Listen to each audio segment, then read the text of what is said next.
하나님 말씀 오셨습니다. 하나님 말씀 고린도전서 8장 4절입니다. 하나님 말씀은 고린도전서 8장 4절 말씀, 신약성경 제성경으로는 272페이지입니다. 신약성경 272페이지 고린도전서 8장 4절 말씀 찾으셨으면 제가 봉독하겠습니다. 그러므로 우상의 제물을 먹는 일에 대하여는 우리가 우상은 세상에 아무것도 아니며 또한 하나님은 한 분밖에 없는 줄 아노라. 아멘. 한 구절도 보시겠습니다. 마태복음 28장 19절 말씀 보시겠습니다. 마태복음 28장 19절 말씀, 신약성경 52페이지입니다.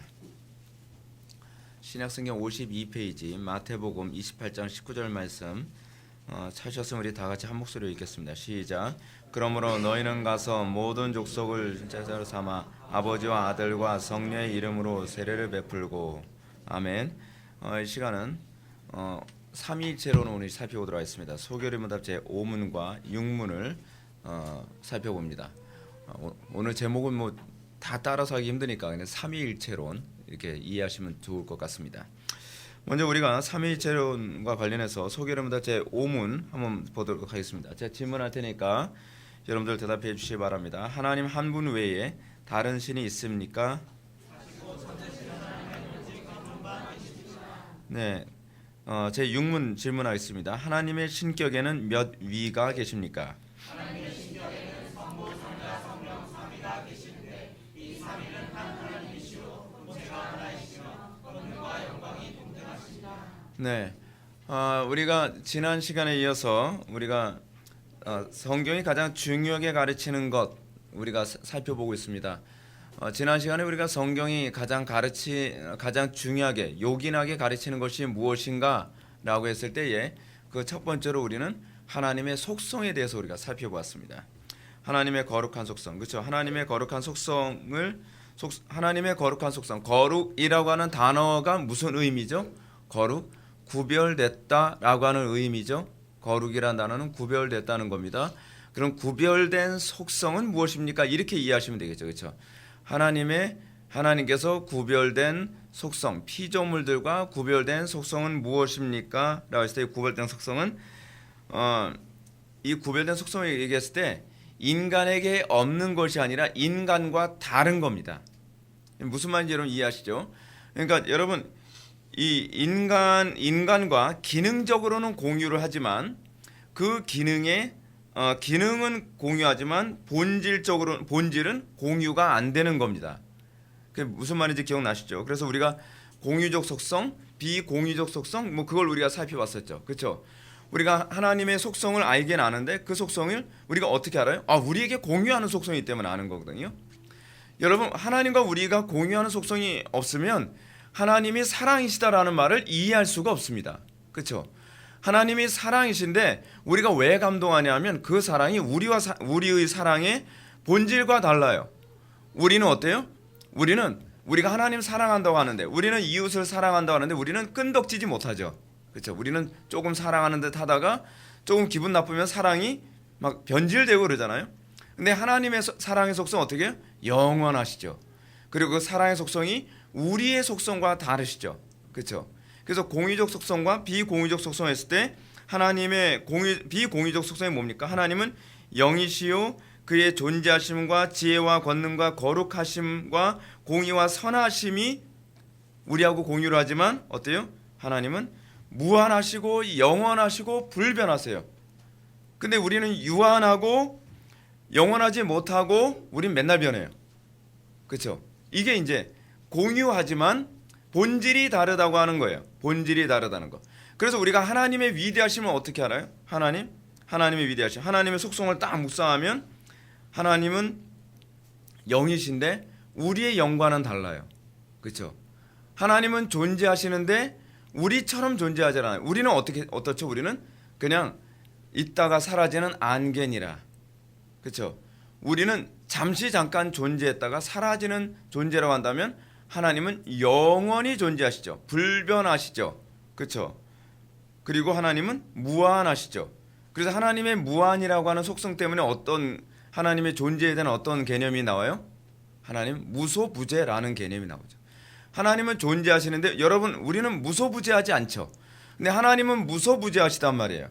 이게 왜 그래요? 존재하긴 존재하는데 우리하고 존재하는 방식이 다르다는 거예요.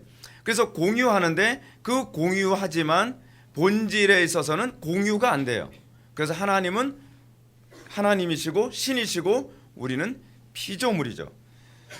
여러분 신앙이라는 걸 여러분 간단하게 얘기해서 이렇습니다. 신앙이 뭔가라고 했을 때 신앙은 이거예요. 하나님이 하나님이시고 우리는 피조물이라는 걸 인정하는 게 이게 신앙입니다. 근데 우리 이거 인정 못 하잖아요. 그렇죠? 단편히 예를 들어서 왜 내 마음대로 왜 안 돼요? 내 마음대로 안 된다는 것 때문에 우리 짜증 내잖아요. 그럼 하나님 뭐라 그러시잖아요? 뭐라 그러실까요?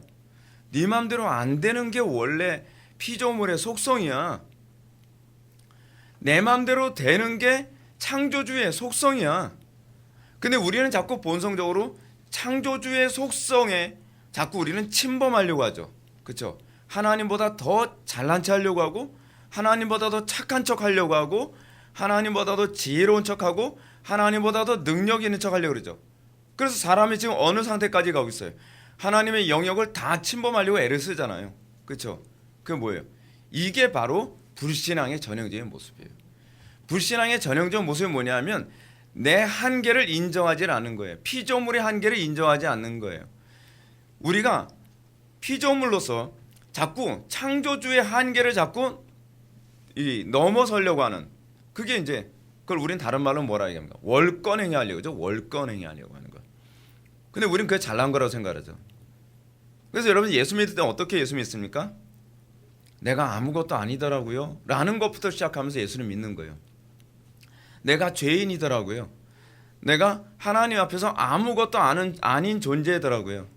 이제 그걸 고백하게 됐을 때 우리는 하나님의 말씀에 대해서 더하거나 감하지 않고 절대적으로 복종하는 태도가 나오기 시작하는 거죠.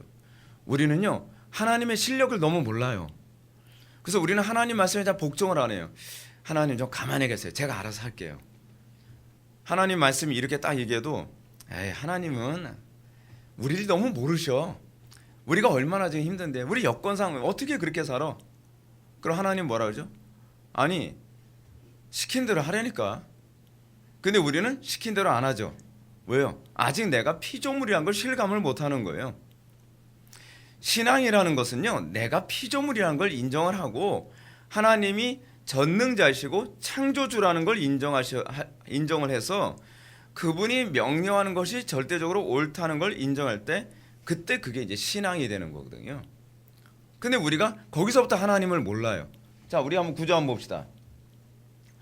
소리문답의 전체 구조에서 일부가 뭐죠? 신앙의 내용. 그래서 우리가 지난 시간에 신앙에 대하여서 신앙을 바르게 가지려면 어떻게 돼요? 하나님에 대해서 알아야 되겠죠. 근데 하나님에 대해서 계시한 책이 뭐예요? 성경이죠. 그래서 신앙하려면 성경 없이 신앙할 수가 있어요, 없어요? 없죠. 그럼 성경이 뭐에 대해서 기록하고 있어요? 성경이 사람에 대해서 기록하는 것이 아니라 사실 하나님에 대해서 기록하고 있는 거예요. 그래서 우리는 성경을 다른 말로 뭐라고 얘기하냐면 하나님의 자기 계시라고 얘기해요. 근데 하나님의 자기 계시를 발견하면서 우리는 뭘 발견하냐면 하나님이 내가 생각했던 하나님하고 다르구나. 여러분들 머릿속에 그리고 있는 하나님은 어떤 하나님이에요? 심청이 갖다 바치면 폭풍을 잔잔케 하는 그런 용왕 같은 하나님. 그렇죠? 그 뭔가 몸을 학대를 하고 뭔가 정성을 다해서 뭔가 신에게 바쳐야 신이 감동받아가지고 뭘 해주는 그런 신. 그 여러분들이 가지고 있는 그 신. 근데 그걸 우리는 뭐라고 하죠? 그걸 미신이라고 그러죠. 미신. 이 미신이 뭡니까? 근거 없이 섬기는 신앙을 미신신앙이라고 하잖아요. 아무 근거가 없어요. 그냥 내 마음속에서 하나님이 이렇게 하면 이걸 좋아하실 거야 라고 내가 만들어낸 신인 거예요. 근데 여러분들 성경을 계속 배우면서 뭘 느낍니까? 계속 여러분들 놀라는 게 내가 알고 있었던 하나님하고 너무 다르네. 제가 신앙생활하면서 제가 제일 힘들었던 게 뭐냐면 저는 제가 이렇게 하면 당연히 하나님은 이렇게 해주시는 분인 줄 알았어요. 그리고 맨날 부흥 강사들이 그렇게 얘기했어요. 부흥 강사들이 뭐라 얘기하냐면 몸으로 봉사하면 건강의 축복, 돈으로 봉사하면 재물의 축복, 뭐로 봉사하면 무슨 축복 이러더라. 그래서 저는 그런 줄 알았어요. 근데 몸으로 봉사했더니 몸이 망가지고 예. 제물로 봉사했더니 뭐 별로 들어오는 게 없어요. 이게 뭐지? 그 우리 어머니가 초기 신앙생활 하실 때 굉장히 실족하셨던 게 뭐냐면 11조를 내서 하나님께서 복을 안 쌓아주시나 보라 복음 강사 때 하도 얘기를 해가지고 이게 사실은 우리가 생각하는 하나님이 너무 딱 들어맞는 하나님이잖아요. 그래서 돈 놓고 돈 먹기까지 거 하나님께 11조 딱 했더니 하나님 어떻게 해요? 안 주시는 거예요. 꿀꺽 삼키시는 거예요. 아니 이거 무슨 하나님이시지? 우리가 생각하는 하나님하고 너무 다른 거예요. 너무 다른 거예요. 근데 그 11조가 그런 개념이 아니거든요. 근데 우리 어머니가 그걸 깨닫고서 내가 하나님 잘못 알았더라. 근데 우리는 계속 성경 가지고서 다른 하나님을 계속 그렇게 섬기고 있는 거예요. 그게 참 하나님인 줄 알고. 그래서 여러분 사문부터 뭐가 나옵니까? 성경이 하나님에 대해서 우리가 믿을 것이 무엇인지 요약함. 그래서 우리가 사문에서 뭘 배웠어요? 그 하나님의 속성을 배웠죠. 여러분들 믿어야 될 내용 중 하나는 뭐예요? 속성이에요.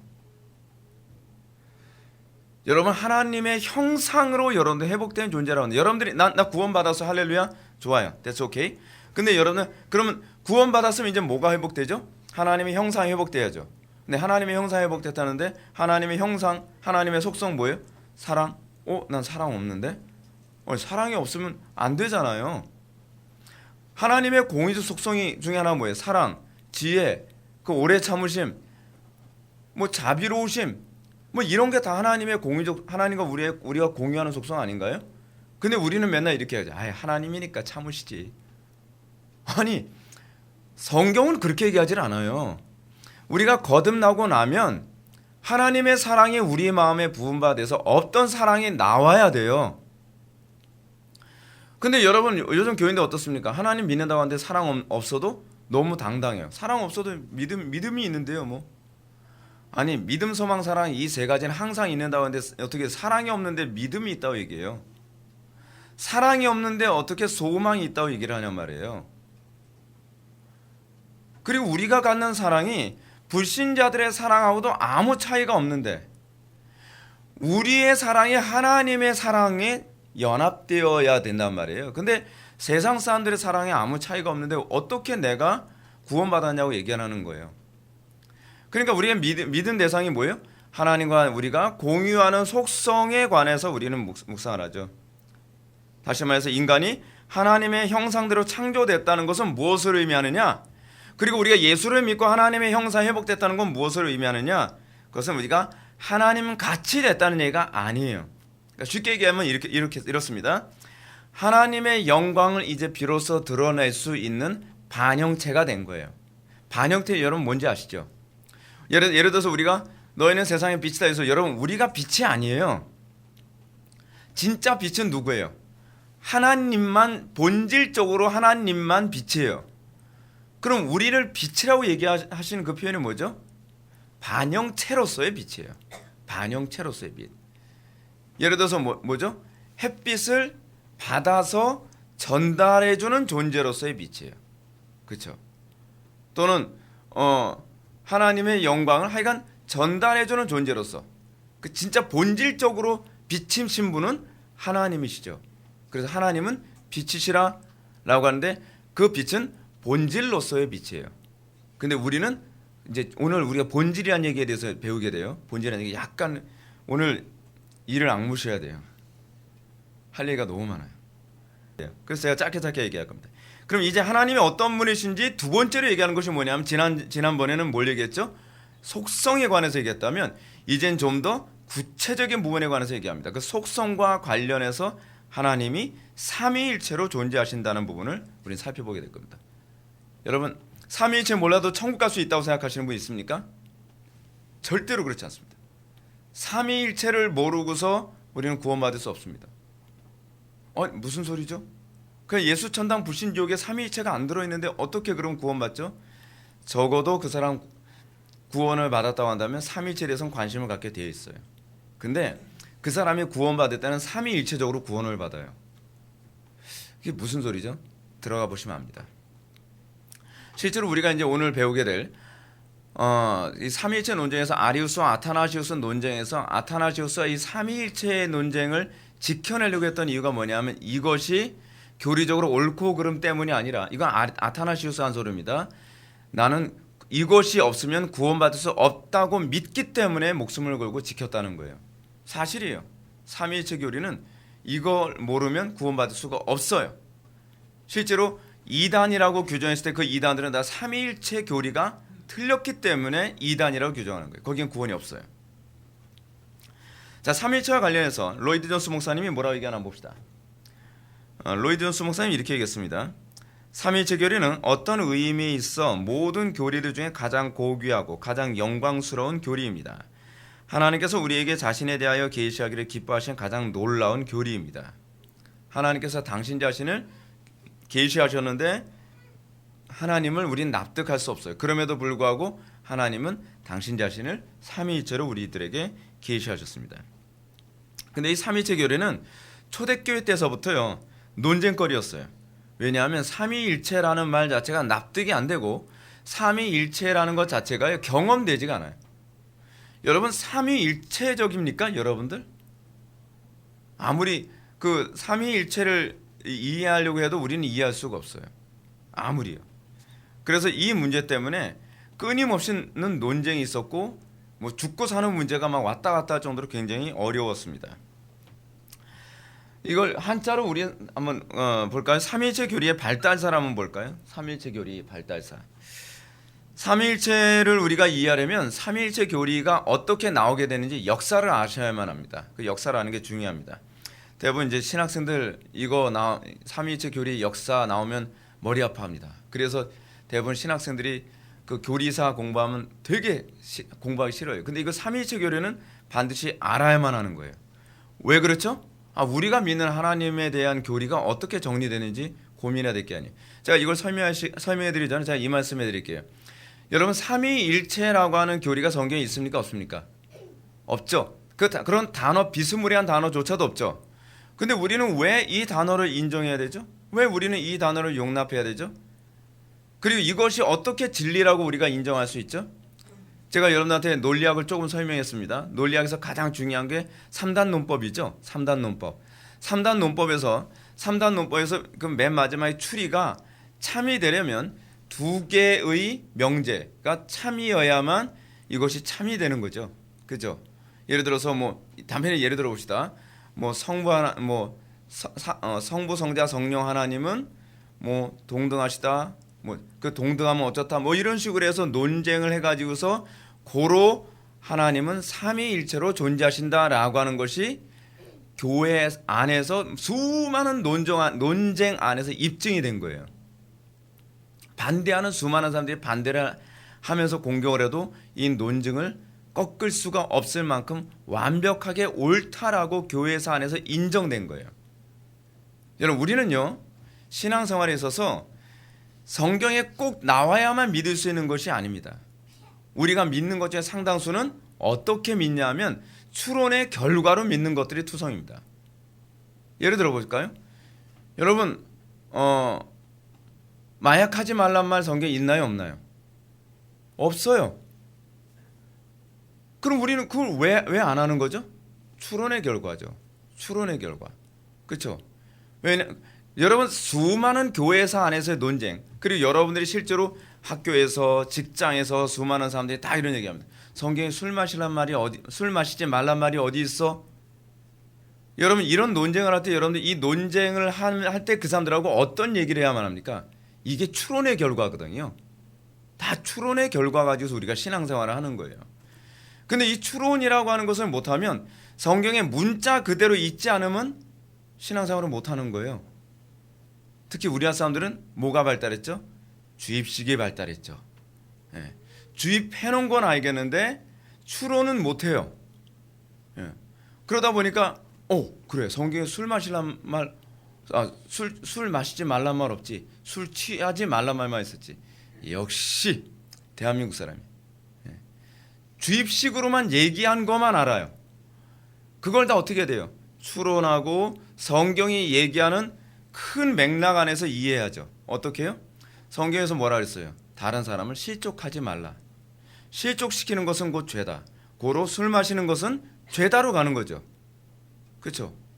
여러분 술 마시는 것 자체가 죄냐 아니냐가 아닙니다. 술 마시는 것 자체가 죄냐 아니냐를 규정하는 것이 아니라 술 마시는 것이 형제를 실족시키는 것이 되기 때문입니다. 그러면 이 추론에 의해서 형제를 실족시키지 않는 지역 같은 경우는, 나라 같은 경우는 술 마시는 것이 죄일까요 아닐까요? 그건 죄가 아니에요. 예를 들어서 스펄전 같은 사람들도 술 마셨어요. 스펄전 담배 폈잖아요. 그럼 목사님 우리도 이제 담배 펴도 되는 건가요? 우리나라에서는 그렇게 하면 실족해요. 그렇죠? 예를 들어서 제가 술 딱 마시고 코가 빨개져서 오늘 강단에서 설교했습니다. 그래서 제가 그랬어요. 술 마시지 말란 말이 어딨나요? 그랬을 때 아마 유튜브에서 구독자가 3분의 2는 떨어져 나갈 겁니다. 저 인간도 썩었다. 그렇죠? 왜 썩었다 그러죠? 성경에 그런 말이 없는데. 여러분 삼위일체도 그런 결과예요. 수많은 교리들은 성경의 문맥 딱 글자 그대로 나와 있지 않음에도 불구하고 우리가 그것을 하나님의 말씀이고 성경이라고 가르치는 것은 뭐냐면 성경의 통일성과 그리고 성경의 이 어떤 추론의 위배가 안 되기 때문에 그것을 믿는 거예요. 그 개념 중에 하나가 바로 삼위일체론이에요. 삼위일체론. 어떤 과정으로 그러면 이 삼위일체 교리가 어떤 과정으로 우리들에게 주어지게 됐는가 한번 봅시다. 첫 번째로 2세기 때서부터 삼위일체 교리가 나와야 되는 필요성을 얻게 됐습니다. 2세기 영지주의의 성장으로 말미암아 삼위일체 교리가 교리적으로 정돈되어야 될 정리되어야 될 필요성이 있었습니다. 왜냐하면 이 영지주의자들이 이제 예수님을 자꾸 가연설로 자꾸 얘기했단 말이에요. 예수님이 실제로 존재했던 게 아니야. 예수님은 왜 이제 자꾸 이제 이런 현상이 나타나냐면 우리는 철학적으로 사고하는 데 익숙해져 있거든요. 그러니까 그걸 소위 플라톤이 얘기하는 것처럼 동굴의 우상 같은 게 있어요. 우리에게는 예를 든다면 영은 선하다 그리고 육은 악하다라고 하는 선입견을 가지고서 성경을 보니까 예수님이 육신을 입고 왔다는 걸 동의할 수가 없는 거예요. 틀림없이 여러분 예수님 육신을 입고 오셨다고 기록돼 있어요? 안 돼 있어요? 되어 있죠. 어디에 되어 있어요? 요한복음에 나와 있죠. 요한복음에서 왜 그렇게 언급하고 있죠? 영지주의 때문에 요한복음이 기록됐기 때문에 그래요. 말씀이 육신이 되어 우리 가운데 거하심에 그렇죠? 근데 영지주의에 물든 2세기의 영지주의에 물든 사람들이 이걸 인정할 수가 없는 거예요. 그러면서 본문을 재해석하죠. 육신으로 오신 것처럼 보였다는 얘기지 육신으로 오셨다는 얘기가 아니야 이런 식으로요. 그러니까 이 사도들 이제 세상 떠나고 속사도들이 이거 안 되겠다 이랬다가는 예수님 유령 취급당하게 생겼다. 이 예수님이 육신으로 오셔야만 우리의 죄를 용서받는 것이 이게 해결이 되는데 이 부분을 사람들한테 왜곡되지 않도록 하기 위해서 어떻게 해요? 성부, 성자, 성령 삼위 하나님에 대한 교리를 체계화시켜야 되겠다라고 생각하게 된 거예요. 왜냐하면 영지주의자들이 그랬거든요. 예수님이 육신이 입고 오셨다라고 생각하는 건 너희들 착각이야. 그래서 이런 얘기를 해요. 너희들 예수님 발자국 봤어? 뭐 이런 얘기하는 거예요. 아니 누가 발자국 기억합니까? 그러면 사람들이 못 본 것 같기도 하고 본 것 같기도 하고 헷갈리는 거예요. 예수님이 십자가에 돌아가셨을 때 그분이 예수님인 줄 알아? 아니야. 로고스가 그 인간 예수 속에 들어왔다가 죽을 때 됐을 때 로고스는 빠져나가고 인간 예수만 죽은 거야. 뭐 이상한 그거 다 뭐예요? 철학이거든요. 그래서 교회 안에 철학 들어오면 안 된다는 거예요. 자꾸 여러분들 설교를 들으면서도 철학으로 들으면 곤란해져요. 여러분들의 세계관으로 들으면 기껏 설교를 들었어도 여러분들 다르게 이해하고 다르게 적용하고 다르게 소화를 시켜요. 이게 신앙은요 정말 조심해야만 합니다. 어린아이처럼 말씀을 들어야 되는 이유가 바로 거기 있어요. 할 얘기가 너무 많다 보니까 패스 이 정도만 얘기합시다. 하다 보면 시간이 없을 것 같아요. 자 그러면 그러면서 2세기 변증갓 때서부터 니케아 공의회 이전까지 이레니우스, 터툴리안 그리고 오리겐 등이 이 교리의 발전에 공헌했어요. 근데 이레니우스는 삼위의 동일 본질, 이제 어려운 얘기 나오죠. 동일 본질 그리고 삼위의 본질적 통일성을 변증했고, 터툴리안은 이레니우스의 사상을 보완하여 삼위 간의 구분을 강조했어요. 무슨 얘기인지 아시겠어요? 그러니까 본질적으로는 하나다라고 하는 것을 이레니우스가 이걸 강조했다면, 터툴리안이라고 하는 사람, 이 이름이 마치 거북이 같은 느낌이 들죠. 이 터툴리안이라고 하는 이 사람이 본질의 구분이라는 걸 이제 얘기하면서 뭐가 나왔냐면 삼위일체라는 용어가 나오기 시작했어요. 삼위일체. 누가 만든 용어예요? 천주교 신부들이 만든 용어가 아니에요. 교부들이 만든 용어예요. 교부들이 만든 용어인데, 애석하게도 터툴리안 나중에 이단으로 정죄되고요. 그리고 오리겐도 나중에 이단으로 정죄됩니다. 그러니까 여러분 얼마나 이 교리가 어려운지 몰라요. 그러면서 이제 3번 보게 되면 AD 325년에 교회는 공식적으로 니케아 공의회를 통해서 삼위 동일 본질, 동일 본질, 유사 본질이라는 얘기가 이제 나오게 될 거예요. 동일 본질이라고 했을 때 동일 본질을 뭐라고 얘기하냐면 호모우시우스, 호모우시우스라고 하는 우시오스라고 하는 이 고백을 이제 교회에서 딱 규정을 해요. 아주 어려운 과정을 거쳐가면서 이 교리가 완성이 된 거예요. 물론 이 교리는 나중에 또 공격을 받습니다. 아리우스에 의해서. 이제 아리우스, 오늘 여러분 좀 교리사는 원래 지금 힘들어요. 신학생들 그래서 교리사 하게 되면 요번 학기 힘들겠다 그러거든요. 그래서 공부를 안 하는데, 이걸 공부를 안 하니까 우리나라에 이단이 널뛰듯이 날아다니는 거예요. 역사를 모르는 민족은 살아남을 수 없는 것처럼, 역사를 모르는 기독교는요 종족을 감추게 되어 있어요. 힘들어도 역사를 알아야 돼요. 하나님 한 분 외에 다른 신이 있습니까? 라고 하는 부분 볼까요? 대결의 문답 봅시다. 대결의 문답이 굉장히 중요해요. 대결의 문답 제 8문 보면 하나님께서 여러 분 계십니까? 대답해 보시겠어요?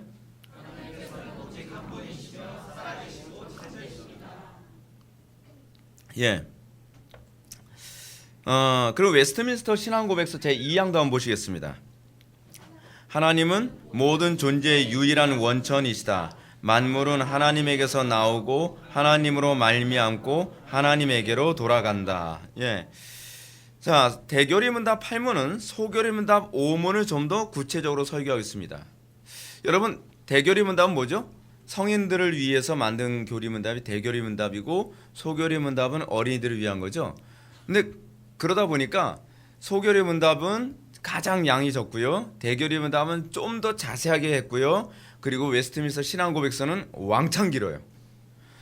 대결의 문답, 웨스트민스터 신앙고백서를 보면 사실은 소결의 문답과 대결의 문답에서 얘기하는 고백서의 해설서 같이 돼 있어요. 그래서 이 웨스트민스터 신앙고백서를 보게 되면 제가 소결의 문답이나 대결의 문답에서 어떻게 얘기해야 될 것인가를 아주 잘 설명해 주고 있습니다. 대결의 문답은 하나님이 여러 신들 가운데 한 분이 아니라 오로지 한 분만 계신다고 가르칩니다. 한 분만. 이 얘기는 무슨 얘기죠?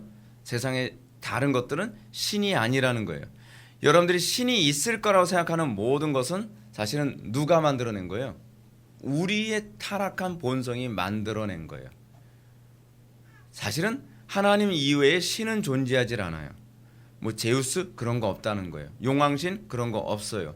뭐 삼신할매 그런 거 없어요. 예. 오로지 여호와 하나님만 유일하게 존재하신다는 것이죠. 근데 이 부분을 웨스트민스터 이 신앙고백서에서는, 신앙고백서 2항에서는 더 아주 자세하게 설명하고 있습니다. 뭐라고 하냐면 하나님은 모든 존재의 유일한 원천이라고 얘기해요. 여러분, 신이라는 존재에 관해서 여러분 잘 생각해 보세요. 신이라는 개념은 단순히 전능자라는 개념이 아니라 신이라는 개념은 모든 것에 원천된다는 걸 의미해요. 자, 여러분 없으면 못 사는 거 뭐 있어요? 돈. 그게 여러분들의 원천처럼 여겨지는 거예요. 그래서 돈이 여러분들에게 신이 되죠. 나는 저 여자 없으면 못 살아. 난 저 남자 없으면 못 살아. 이게 내 원천으로 여겨지는 거예요. 그걸 우리는 신화하죠. 신격화하죠. 그렇죠? 그래서 이 웨스트민스터 신앙 고백서에서는 뭐라 얘기하냐면 하나님은 모든 존재의 유일한 원천이시다. 원천이라는 것은 그것이 존재 가능하게 만드는 근원이라는 얘기예요. 그렇죠? 만물은 하나님에게서 나오고 하나님으로 말미암고 하나님에게로 돌아간다. 여러분 이거 인정하게 되면 어떻게 됩니까? 여러분 어디서 나왔어요? 하나님에게서요. 그러면 여러분들 굉장히 두려운 겁니다. 하나님에게서 나오고 하나님으로 말미암고 내가 존재하게 된 것은 하나님을 통해서 존재된 것이고 내 존재가 유지되는 것은 하나님에 의해서 되는 것이고 그리고 내가 존재가 끝나면 하나님에게로 돌아간다고 생각해 보십시오. 그러면 여러분 신앙생활 어떻게 해야 되겠어요? 교회 생활은 끝나겠어요? 삶의 모든 영역이 하나님과 함께하는 삶이어야 되죠. 제가 지난 주일 낮예배 때도 여러분한테 낮예배 때 그런 말씀 드렸죠. 행복이란 무엇인가에 관해서 제가 생각했죠. 근데 제가 뭐라고 말씀드렸죠? 행복이란 하나님과 함께하는 것이 행복인 거예요. 우리는 자꾸 어떻게 생각을 하냐면 하나님 없이 행복할 수 있는 영역도 허용해 달라고 생각하는 거예요. 근데 그것은 참 행복이 아니죠. 우린 그걸 깨달았을 때 하나님과 동행하는 건 종교적 영역에서만 또는 위기가 있을 때만 하나님과 동행하는 것이 아니라 우리의 삶의 모든 영역이 하나님과 동행하는 삶이 되어야 돼요. 하나님과 함께하는 게 즐거워야 돼요. 근데 우리는 어떻죠? 우리가 하나님 믿는다고 하면서 하나님이 좀 불편해요. 가까이 하기엔 너무먼 당신. 그냥 하나님 좀 이럴 때는 그냥 못 본 척 해주시고요. 이럴 때는 좀 그냥 딴 데 계셨으면 좋겠어요. 여기서 그냥 일주일 동안 6일은 내 거니까 6일은 내 마음대로 살고 주일날만 좀 얼굴 좀 봅시다. 이건 신앙이 아니죠. 그렇죠? 우리가 예수 믿고 나서 우리의 삶의 모든 영역이 뭐예요? 난 하나님 때문에 행복한 거예요. 우리는 행복과 하나님을 괴리시키지 않고 하나님 안에서의 행복을 비로소 깨달아 가죠. 그게 제가 요즘 깨달아가는 신앙이에요. 하나님 안에서 모든 것은 하나님 안에서만 행복할 수 있구나라고 하는 걸 깨달아가는 거죠. 하나님이 한 분밖에 없다는 말은 하나님께서 모든 존재의 유일한 원천이라는 뜻이고 만물은 하나님께서 나오고 하나님으로 말미암고 하나님에게로 돌아갑니다. 고로 사람은 하나님을 떠나서는 한순간도 살 수가 없어요. 이렇게 말씀드릴게요. 나무는 땅에서 나와서 땅으로 말미암아 살고 땅으로 돌아가요. 나무에게서 한순간도 땅을 떠나서는 그 삶은 존재하지 않아요. 하나님이 우리에게 그런 존재예요. 하나님이 원천이라는 얘기는 바로 그런 얘기예요. 말미암았다라고 하는 얘기는 바로 그런 얘기예요. 그리고 그에게로 돌아간다는 것 또한 그런 얘기예요. 웨스트민스터 신앙고백서는 그렇게 우리들에게 가르치고 있어요. 하나님과 우리의 삶은 분리될 수가 없어요. 그러나 사단은 끊임없이 우리로 하여금 하나님과 분리되어 살아야 한다고 가르칩니다. 하나님하고 분리되어 살아야 그래야 속편해. 하나님하고 같이 있으면 아니 그분 되게 깐깐해. 얼마나 불편한데 그냥 주일날만 그냥 잠깐 인사드리고 예배 마치면 따로 놀고 그런 거지 뭐. 근데 우리는 그것이 당연한 것처럼 인식됐어요. 그러니까 기독교인들의 부패가 안 믿는 사람들하고 별 차이가 없죠. 우리가 스스로 하나님이 되어 자기 존재의 원천이 되려고 하지 않습니까? 그렇죠? 그리고 자기 존재의 원천과 근원 역할을 할 수 있다고 생각해요. 그래서 우리는 이렇게 내 인생은 나의 것, 내 인생은 내가 유지하고 나에 의해서 사라지고 그렇게 생각하죠. 뭐예요 그게? 제가 아까 신앙이란 뭐라 그랬죠? 하나님은 창조주고 나는 피조물이라는 걸 인정하는 거. 그거 인정하기 힘들거든요. 인정하기 힘들어요. 그래서 하나님이 뭐라고 말씀하셔도 하나님 말씀대로 잘 안 따르려고 그래요. 왜냐하면 하나님 별로 믿었지 않거든요.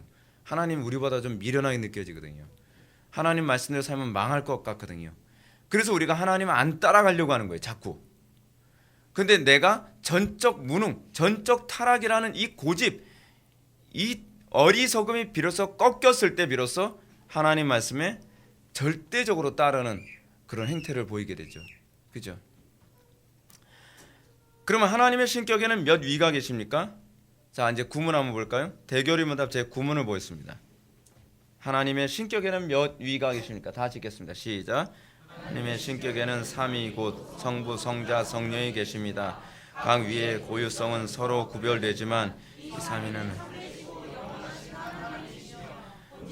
고 권능과 영광이 동정하시십니다. 아멘. 자, 이 하나님의 신격엔 몇 위가 계십니까? 이걸 우린 다른 말로, 어려운 말로 존재론적 삼위일체라고 얘기합니다. 진짜 어렵죠, 말이.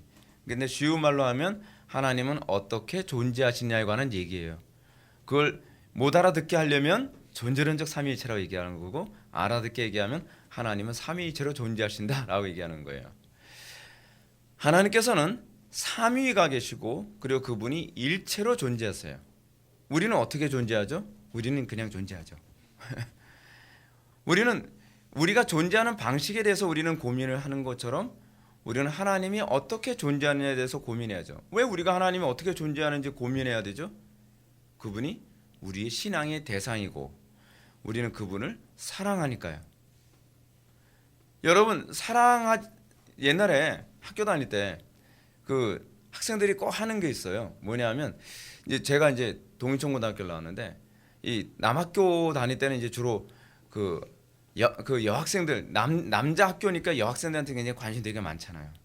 그럼 이제 막 학교 가다가 여학생 이제 지나가다가 뭐 이쁜 여학생 보이면 애들이 항상 관심 가는 게 뭐냐면 야, 제 이름이 뭐냐?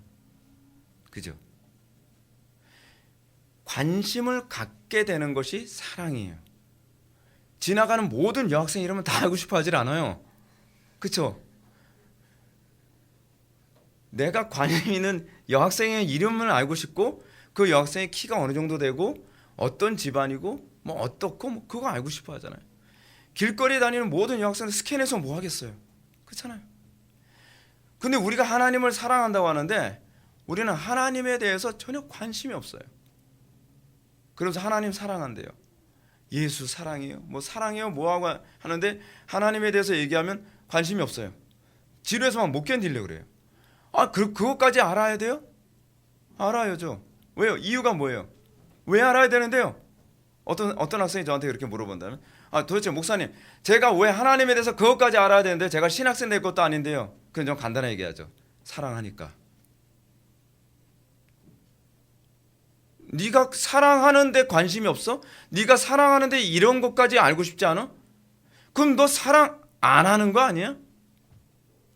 그렇잖아요. 우리 뭐 논쟁하고 자시고 할 필요가 없어요. 그냥 간단해요. 간단해. 사랑하기 때문이에요. 우리가 구원받았다는 게 뭘 얘기하는 거예요? 하나님의 사랑이 우리 마음에 부음받은 거예요. 근데 그 사랑이 어떤 사랑이에요? 맹숙맹숙한 사랑이 아니에요. 생명까지 바칠 만큼 사랑하는 거예요. 생명까지 바칠 만큼 사랑하는데 아는 건 싫어요? 말이 안 되잖아요. 그렇잖아요. 나는 당신의 손톱의 때까지도 알고 싶습니다. 뭐 연애 편지 쓰면 사람들 막 그러잖아요. 막 그건 아닌가요? 하여간 사랑하면 뭘 알고 싶겠어요? 그렇잖아요. 근데 우리는 사랑한다고 하는데 하나님에 대해서 얘기하면 골치 아파. 저거는 신학생들이나 알아야지. 그런가요? 저는 그렇지 않던데요. 저 하나님 대해서 더 많이 하고 싶던데요. 제가 이거 하나 말씀드릴까요? 여러분, 하나님을 사랑하지 않는 사람은요, 신학생 아니라 목살에도 관심이 없어요. 하나님의 속성에 대해서 전혀 알 생각도 없고 가르칠 마음도 없는 거예요. 그렇죠? 왜요? 사랑하지 않으니까. 목사나 직함 같은 것 때문에 그것들이 알아야 된다고 생각하는 건 의무지. 그건 사랑하고는 아무 관계가 없잖아요. 그렇잖아요. 여러분들이 진짜 사랑한다는 것은 뭔가 봉사한다는 개념이 아니에요. 여러분 착각하지 마세요. 제가 왜 자꾸 봉사라고 하는 것에 관해서 여러분들에게 말씀드리냐면 봉사가 자기 열심에서 나올 수 있는 것들이 태반이거든요. 우리가 진짜 하나님을 사랑한다면 봉사에서부터 측정하는 것이 아니라 하나님을 알아가는 데 더 많은 관심이 있어야 돼요. 왠지 아세요? 모르는데 어떻게 하나님을 기쁘시게 해드릴 거예요? 그렇잖아요. 연애하는데요. 어떤 남학생이 여학생한테 연애하는데 그 여학생이 제일 싫어하는 꽃을 갖다가 바쳐요. 근데 여학생이 싫어하죠. 근데 그거는 여학생 잘못이에요? 남학생 잘못이에요? 둘 다 잘못. 그렇게 얘기하지 마시고 남학생이 여학생이 뭘 필요하는지 어떤 꽃을 좋아하는지에 대해서 관심이 없었기 때문에 그런 거 아니에요? 제가 여러분한테 그런 말씀드렸죠. 사랑의 반대는 미움이 아니라 뭐라고? 무관심이라고 그랬죠. 여러분 부부도 여러분 왜 싸운다 그러죠? 사랑하기 때문에 싸우는 거잖아요. 사랑 안 하면 여러분 싸울 이유도 없죠. 무관심인데. 네가 알아서 해. 너는 너고 나는 나고. 오늘날 하나님 앞에서 우리의 가장 큰 죄악이 뭐죠? 하나님에 대한 무관심이에요. 교인들이 교회는 열심히 다니는데 하나님에 대해서 알려고 하질 않아요. 삼위일체 하나님? 삼위일체 하나님이시겠지 뭐. 아니 어떻게 삼위일체 하나님이시겠지라는 소리가 나오죠? 신기하잖아요. 어떻게 삼위일체지? 질문이 되지 않습니까? 어떻게 존재하신가? 그 하나님은 어떻게 존재하시는가? 예를 들어서 고등학생이 어떤 여학생을 너무너무 좋아하는데 저 여학생은 어떻게 살까? 어떤 옷을 입고 다닐까? 뭐 어떤 머리끈을 하고 다닐까? 존재론적 관심을 갖죠. 왜냐하면 실존하기 때문에 그래요. 실제로 그 여학생이 존재하기 때문에 그 존재 방식에 대해서 관심을 갖는 거죠. 실제로 그 여학생이 존재하지 않을 경우에는 우리는 그런 관심 안 갖죠. 예를 한번 들어볼게요. 우리가 고등학교 때요 인기가 가장 많았던 여학생이 하나 있어요. 그 여학생은 실제로 존재하진 않아요. 맨날 받침 같은 데 보면은 스케치식으로 해서 막 굉장히 그 청순 가련형으로 이렇게 그리는 그림이 있어요. 그건 항상 스케치식으로요. 그러면 우리 애들이 그 야간 자율 시간에 야 너무 이쁘지 않냐? 근데 너무 이쁘지 않냐 그러는데 이 그림에 있는 여학생이 어떤 식으로 존재하는지에 대해서는 관심이 없어요. 얘가 뭘 좋아할 테고 얘는 어떤 옷을 입기 좋아. 왜요? 실제로 존재하지 않으니까. 그냥 우리는 그림만 보면서 그냥 좋아하는 것뿐이에요. 이게 오늘날 우리가 하나님 좋아하는 방식하고 무슨 차이가 있어요? 그렇잖아요. 헛개비죠. 관념적으로 좋아하는 거죠. 관념적으로. 실제로 존재하지도 않는 그 하나님을 좋아하고 있다는 거예요. 근데 우리가 실제로 존재한다고 생각한다면 그분이 어떻게 존재하는지에 대해서 관심을 갖게 돼 있죠. 삼위일체적으로 존재하셔요. 삼위일체적으로 존재한다는 게 뭘 얘기하는 걸까요? 성부, 성자, 성령이 계십니다. 오케이, 다 아는 얘기. 각 위의 고유성. 위를 뭐라고 표현했어요? 영어로 person. 인격. 그렇죠? 인격이라는 부분에서 좀 이따 설명해 드릴게요. person의 고유성. 인격의 고유성은 서로 구별돼요.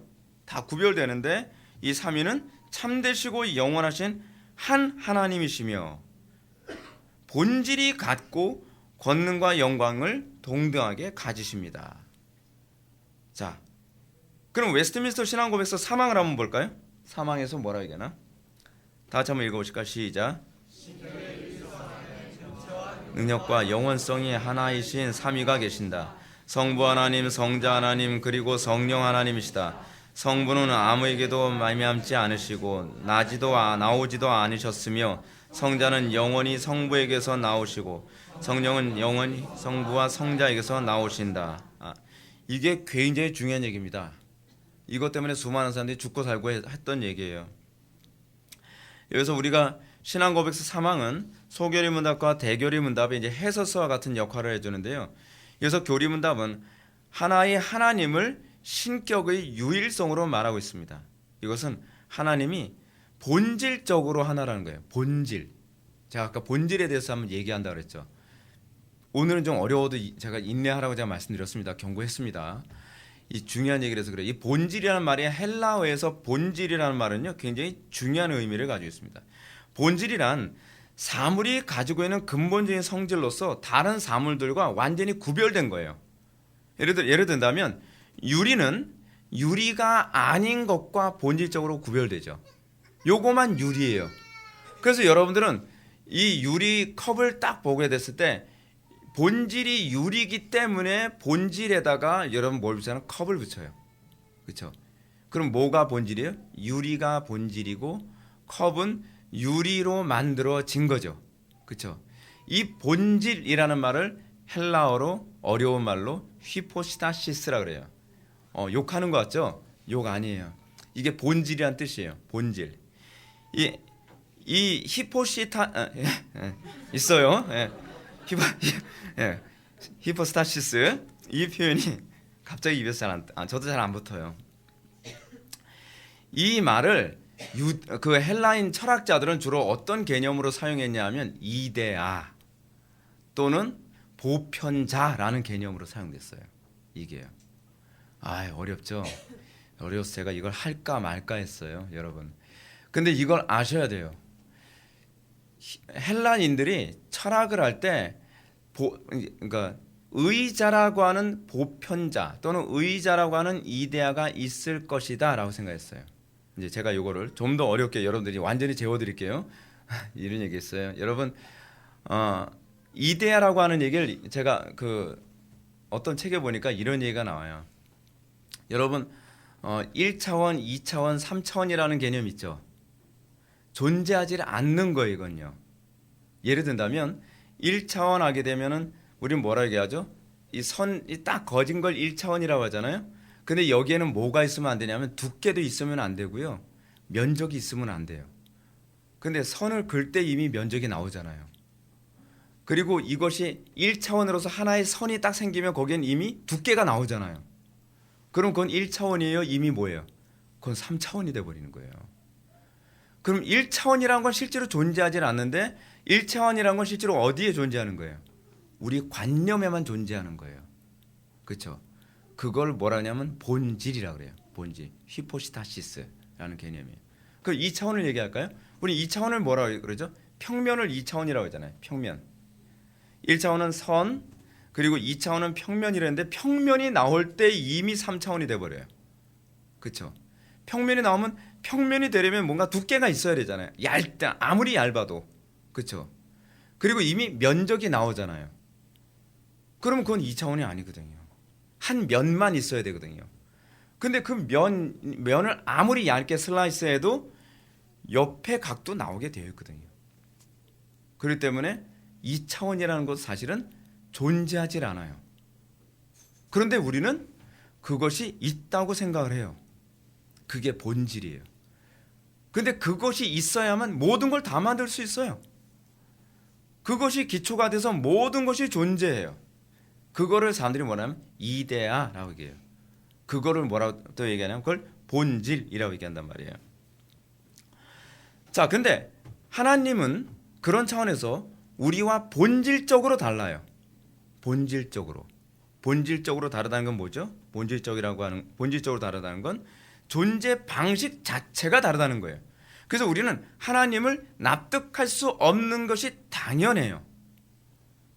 근데 하나님을 우리가 이해하고 믿는다고요? 그거는 말이 안 돼요. 하나님은 이해할 수 있는 대상이 아니에요. 하나님을 납득할 수 있도록 하기 위해서 우리에게 주시는 공의적 속성은 이 공의적 속성이 믿음의 근거가 되기 위한 건 아니에요. 공의적 속성은 우리가 하나님과 연합해서 하나님의 영광을 드러내도록 주어진 속성일 뿐이에요. 믿는 것은 이해가 아니라 은혜예요. 그렇죠? 왜냐하면 하나님하고 우리하고 존재 방식 자체가 다르기 때문에 그래요. 존재 방식 자체가 다르다 보니까 우리는 하나님이 우리를 생명을 다해서 사랑했다는 것이 감이 안 와요. 왜냐하면 우리는 그렇게 사랑할 수 있는 기능이 없거든요. 그렇죠? 우리는 끝까지 인내한다는 것을 이해를 못해요. 우리는 단편히 예를 한번 들어볼게요. 영원히 존재한다는 걸 이해할 수 있나요? 영원이라고 하는 개념 이해할 수 있어요? 그럼 본질이 우리의 본질이 아니에요. 불변한다는 걸 여러분 이해할 수 있나요? 이해 안 돼요. 왜냐하면 우리는 불변을 경험해 본 적이 없어요. 본질적으로 하나님하고 우리하고는 달라요. 그렇죠? 여러분 근데 그걸 알아가는 것이 겸손이에요. 겸손이 다른 게 겸손이 아니에요. 하나님 앞에서 내가 아무것도 아니라는 걸 알아가는 거예요. 근데 우리가 자꾸 하나님 앞에서 뭔가 된 줄 아는 게 문제인 거예요. 그래서 우리는 그걸 뭐라고 얘기하죠? 교만이라고 하는 거죠.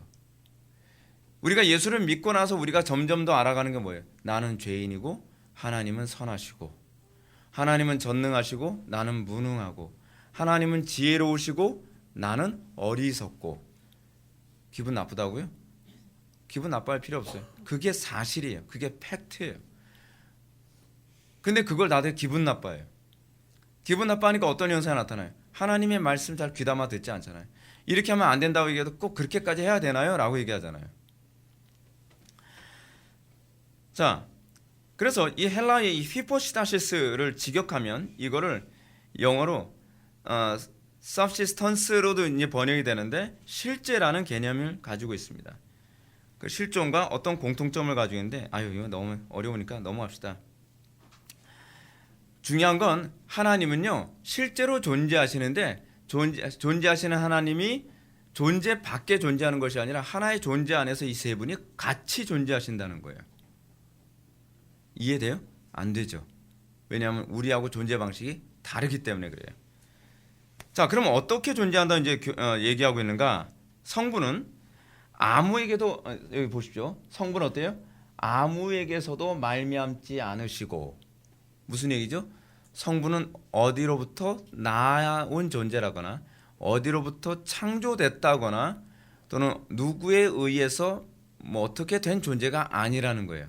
말미암지 않으시고, 그리고 나지도 나오시도 않으셨다. 출애굽기 3장 14절에 뭐라고 얘기했죠? 나는 스스로 존재하느니라. 그렇죠? 다음 한번 볼까요? 거기 나오나요? 예. 출애굽기 3장 14절 보면 하나님은 모세에게 하나님이 모세에게 이르시되 나는 스스로 있는 자니라. 이런 스스로 있다라고 하는 말 납득되나요? 우리는 내가 스스로 있는 것처럼 생각하지 않나요? 우리가 자꾸 착각하는 것 중에 하나가 그거예요. 우리는 스스로 있는 것처럼 자꾸 생각을 해요. 그죠? 그래서 지잘난 맛에 살죠. 예. 인간이 교만하다는 건요, 목회하면서 제가 정말 많이 느껴요.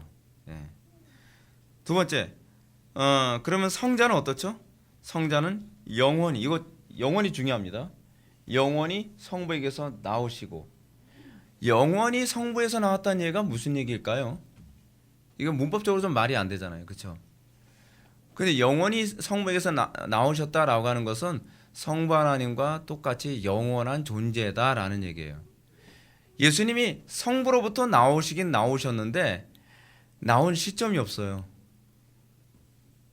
이게 무슨 소리냐고요? 그게 영원이에요. 영원이라는 개념은 시간의 개념이 아니기 때문에 그래요. 우리는 자꾸 영혼을 이렇게 생각을 하잖아요. 시간이 끝이 없는 걸 우린 영혼이라고 생각하잖아요. 그거는 시간이에요. 영혼은 시간의 개념이 아니에요. 근데 성부, 성자, 성령 하나님은 그 영원히 존재하셨고, 그리고 영원히 나으셨으면 성부 하나님께서 나으신 거예요. 그래서 성부와 성자와의 관계를 뭐라고 얘기하죠? 존재론적으로요. 성부 하나님은 아버지고 성자 하나님은 아들이라고 얘기하는 거예요. 이건 존재 관계 때문에 그래요. 존재 관계 때문에.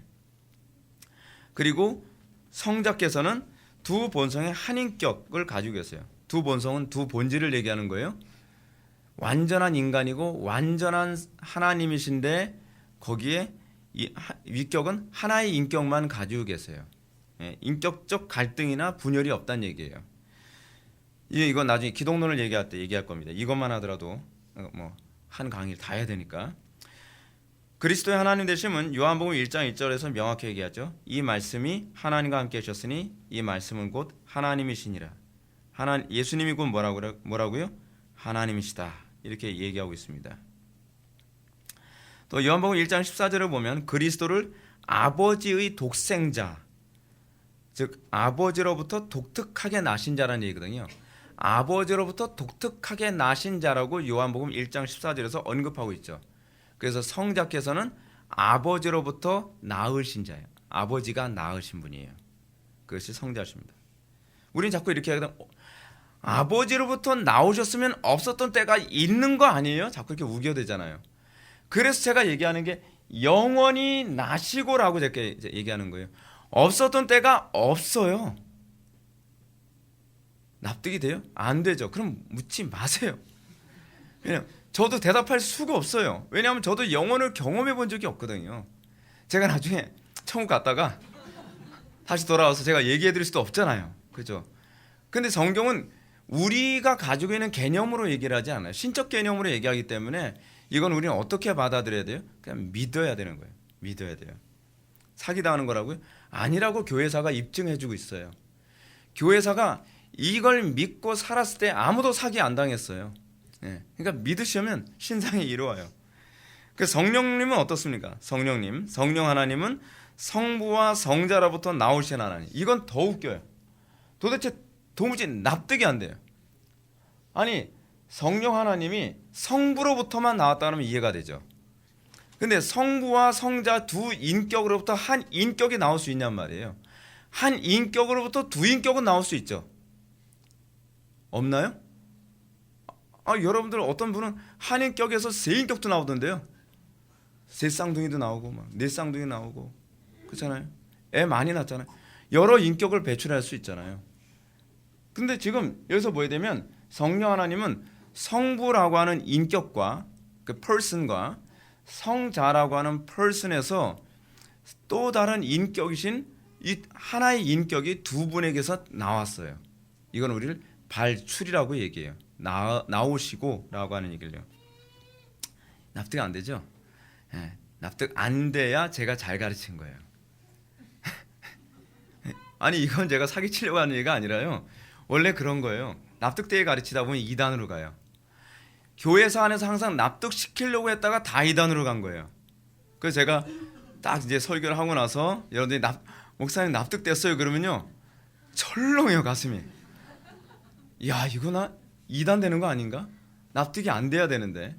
예. 왜냐하면 하나님 존재 방식 자체가 저는 그냥 성경에서 계시하고 있는 방식으로 말씀드리는 거기 때문에 납득이 안 되죠.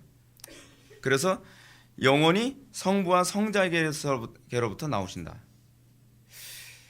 이 부분을 제가 좀 설명해 드릴게요. 이제 다음 보시기 바랍니다. 필리오케 교리를 좀 보겠습니다. 이거 어려운데 이 대부분 신학생들이나 목회자들도 잘 모르는 교리인데 제가 왜 이런 걸 가르치냐, 이게 중요하기 때문이에요. 여러분 우리가 자꾸 이런 생각을 합니다. 모르는 건 중요하지 않다고 생각하는 경향이 있어요. 한국교회에서 안 가르치면 중요하지 않으니까 안 가르친다고 생각했어요. 그렇지가 않아요. 중요한데 안 가르치는 것들이 태반이에요. 이 필리오케 교리가 그 교리예요. 목사님 오늘 여기까지만 제발 그만 죽이시죠. 아니요, 이건 아셔야 돼요. 진짜 필리오케 교리를 아셔야 되는데, 필리오케라고 하는 말이 무슨 얘기냐면, 그러니까 여러분 동방교회와 서방교회가 갈라지게 되는 원인이 이 교리거든요. 그러니까 동방교회는 그러니까 납득되게 성령 하나님에 대해서 얘기한 거예요. 동방교회는 뭐라고 가르쳤냐면, 성령은 성부로부터 나오시고 성자에 의해서 보내심을 받았다. 편안하게 받을 수 있는 교리잖아요. 그죠? 성부로부터 나온 영이에요. 성령께서 성부로부터 나온 영이신데 성자께서 너 성부로부터 나오셨지? 자, 내가 보낼게. 파송한 거였을 때 파송한 거라고 한다면 이해가 되죠. 네. 이해가 안 되시나요? 예. 이건 이해가 돼야 돼요. 이건요. 예, 이해가 돼야 돼요. 근데 그렇게 됐을 때 이게 동방교회였어요. 근데 서방교회는 로마 가톨릭과 우리가 서방교회 신학을 가지고 있거든요.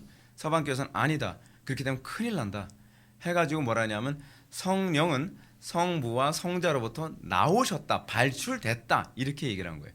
이것이 동방교회와 서방교회가 갈라지게 된, 그리스 정교회가 동방교회잖아요. 그래서 그리스 정교회는 말씀에 관심이 없어요. 뭐에 주로 관심이냐면 성리에만 관심이 있어요. 신비라는 거, 그런 거에만 관심을 갖고 있어요. 왜 그럴까요? 이게 바로 필리오케 때문에 그래요. 필리오케라고 하는 얘기가 무슨 얘기냐면, 밑에 빨간 글씨 보면 그리고 성자로부터도 라는 말이거든요. 이 필리오케 교리가 이제 여러분들 한번 봅시다. PPT 보게 되면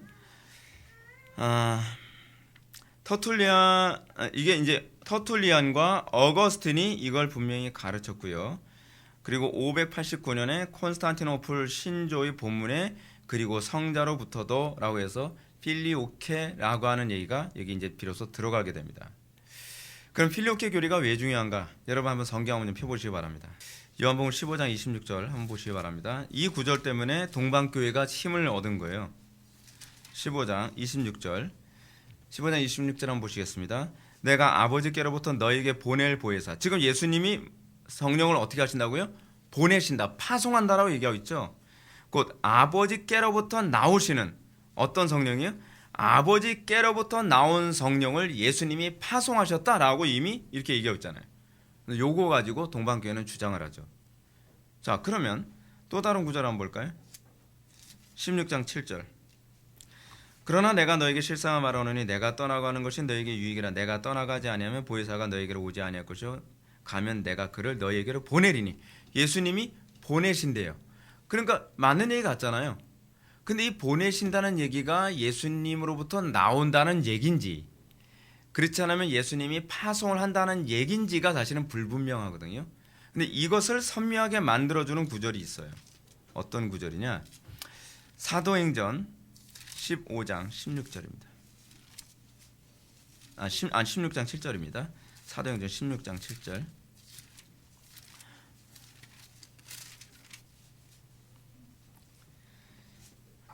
16장 7절 다 같이 읽겠습니다. 시작. 무시아 앞에 이르러 비두니아로 가고자 애쓰되 예수의 영이 허락하지 아니하시는지라. 아멘.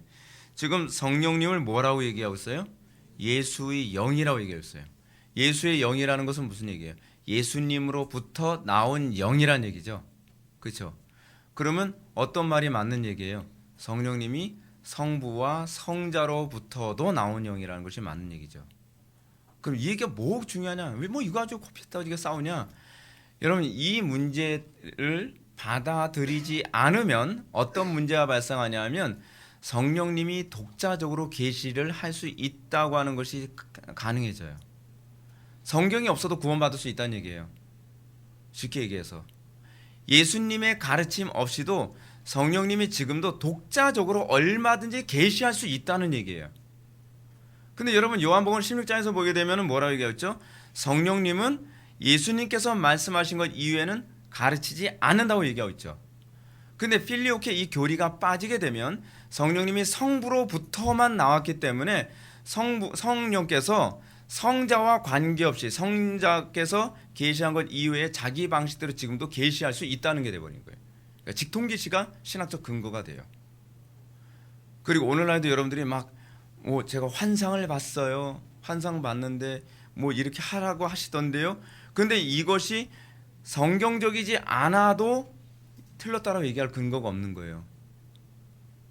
이게 굉장히 심각한 교리. 그래서 여러분, 제가 특정한 교단을 제가 언급하는 건 제가 좀 조심스러운데 특정한 어떤 큰 교단들이 이 교리를 빼버렸어요. 칼바르트 신학을 받아들이면서 필리오케를 빼버렸어요. 그래서 그 교단들은 교회 안에서 막 직통계시 받고 예언하고 환상 보고 천국 갔다 왔다 뭐 얘기해도 그 부분을 부정을 하진 않아요. 왜냐하면 성령께서도 오늘날 말씀하실 수 있다라고 생각을 하니까요. 성령께서도 성경과 관계없이 오늘날도 계시할 수 있다고 보는 거예요. 중요해요? 안 중요해요? 중요해요. 평신도들이 이걸 알아야 사실은 교회들이 개혁이 되는 거예요. 그런 교회를 함부로 따라다니지 않게 되는 거죠. 그런 교회에서 얘기했을 때 이게 왜 문제인지를 성도들이 알 수 있게 되는 겁니다. 자, 그럼 이제 삼위일체 교리는 다음 세 가지로 진술됩니다. 빨리빨리 가야 될 것 같아요. 첫 번째, 오직 한 분만이 계신다. 그렇죠? 아버지도 하나님이시고 아들도 하나님이시고 성령님도 하나님이시다. 성부 하나님은 스스로 존재하시고 성자는 아버지로부터 영원히 나으셨으며 성령님은 아버지와 아들로부터 보내심을 받았다. 세 번째로, 각 위는 각각 구별된다. 본체는 하나이나 인격은 각각 독립되어 있다. 삼위 하나님은 하나의 본체를 갖고 계신데 인격은 독립되어 있어요. 인격이 독립되었다고 해서 다중인격이라는 얘기는 아닙니다. 이건 굉장히 조심스러워요. 그리고 인격이 독립되어 있다고 해서 인격 간에 갈등이 있는 것도 아닙니다. 완전히 하나의 일체를 이루고 있어요. 어떤 분은 이거를 이렇게 얘기합니다. 마치 이건 뭐와 같냐면 우리가 다 사람이잖아요. 사람이라는 것 차원에서는 본질이 같죠. 맞죠? 근데 여러분들이나 저나 인격적으로 다 독립되어 있죠. 그런 식으로 이해하면 됩니다 라고 얘기하면 어떻게 되는 거예요? 그건 삼신론이 되는 거예요. 삼신론. 근데 그렇게 가르치는 유명한 목사님이 계셔서 제가 아이고 기껏 설명 다 맞게 해놓고 나서 이렇게 적용해보는 거 삼신론인데 그걸 잘 이해를 못하고 있는 거예요. 이해를. 그럼 여호와의 증인 봅시다. 여호와의 증인은 제가 이제 빨리빨리 넘어갈게요. 여러분들 나중에 PPT 이제 우리 홈페이지에다가 올리니까 PPT 다운받아서 제가 설명 못한 거 읽어보세요. 여호와의 증인들은요 일종의 단일 신교라고 부르는데요. 이 사람들은 성부 하나님을 인정하는데 성자 예수님을 하나님으로 인정하지 않습니다. 그래서 이들은요 그리스도인을 자꾸 삼신 믿는다고 생각하는 거예요. 그걸 잘 이해를 못하는 거죠. 삼위일체를 이해를 못하니까 이런 현상이 나타나는 거예요. 그래서 그리스도의 하나님 되심을 부정합니다. 그러다 보니까 이 사람들의 문제가 뭐냐면 요한복음 14장 28절 말씀 아버지는 나보다 크심이니라 라고 하는 이 구절 가지고 박박 우겨대요. 그 한 구절 가지고 예수님이 그러시지 않냐? 아버지는 나보다 크도다. 근데 크도다라고 하는 것은 뭐예요? 자기 비하를 얘기한 거예요. 근데 실제로 예수님이 요한복음에서 뭐라고 말씀하세요? 요한복음 1장에서요 예수님이 내가 하나님이다 라고 하는 얘기를 굉장히 여러 번 언급했어요. 특히 요한복음 10장 30절 보면 나와 아버지는 하나이니라 라고 얘기하고 있어요. 그러니까 이 부분에 있어서 예수님의 하나님 되심을 얼마나 입증할 수 있죠. 근데 이 사람들은 이건 인정하지 않아요. 근데 인정한다 하더라도 또 어떤 식으로 인정을 하냐면 이게 이거 할 얘기가 너무 많은데 오리겐이 왜 이단인지 제가 말씀드릴게요. 오리겐이라는 사람이 그 삼위일체론에 좋은 영향을 많이 끼친 사람인데 이 사람이 철학적으로 해석을 했어요. 어떻게 해석을 했냐면 성자께서는 성부로부터 나오셨는데 유출됐다고 해석을 한 거예요. 유출되면 어떤 문제가 발생하죠? 항상 이렇게 되죠. 본질이 있는데 본질에서 유출된 건 항상 저급해요. 그래서 종속론이 나와요. 종속론. 그래서 성자는 성부보다 좀 저급하다고 생각을 하는 거예요. 그래서 오리겐은 어떤 식으로 오리겐은 그리스도께서 마치 물통에서 물이 흘러나오듯이 하나님이 충만해서 이렇게 유출되어서 나온 분이 바로 로고스, 그분이 예수님이시다, 성자다, 자꾸 이제 그렇게 생각을 한 거죠. 그래서 로고스인 그리스도가 완전한 하나님도 아니요 완전한 피조물도 아니라 좀 중간쯤 되는 하나님, 중간 하나님이라고 생각을 하는 거예요. 그래서 여러분 항상 제가 말씀드리죠. 여러분들의 선입견 가지고 예수 믿지 마세요. 제가 그리고 여러분한테 말씀드리는데 이거 여러분들 반드시 기억하세요. 다른 교회에서 여러분들이 배운 선입견을 가지고 신앙생활 하지 마세요. 여러분들 우리 교회 와서 신앙생활 하면서 정통 교리를 배우면 이제껏 잘못 배운 것을 다 포맷시킬 생각을 해야지 자꾸 다른 교회에서 신앙생활 하던 걸 가지고 적당히 섞어가면서 하려고 해요. 그러다가 오리겐 되는 거예요. 제가 왜 오리겐, 터툴리안을 위험하다고 얘기했냐면 특히 오리겐 같은 경우에는 다 맞는 소리 하는데 자기가 신플라톤주의에 너무 익숙해져 있다 보니까 이 부분은 신플라톤주의로 해석하는 것이 옳다고 생각하면서 이단이 돼버리는 거예요. 별거 아닌 것 같죠? 여러분들 다른 교회에서 신앙생활하면서 얼마나 많은 철학적인 교육을 많이 받았는지 몰라요. 여러분들 우리 교회 오기 전에 다 철학자예요. 근데 그거 가지고서 설교를 자꾸 걸러들어요. 저거는 내가 있던 교회에서 이건 아닌 것 같아. 그건 내가 체험했을 때 그게 더 맞는 것 같아. 체험 믿지 마세요. 성경이 뭐라고 얘기했나가 중요해요. 그 체험이 올바르다는 걸 입증해 주는 건 성경이에요.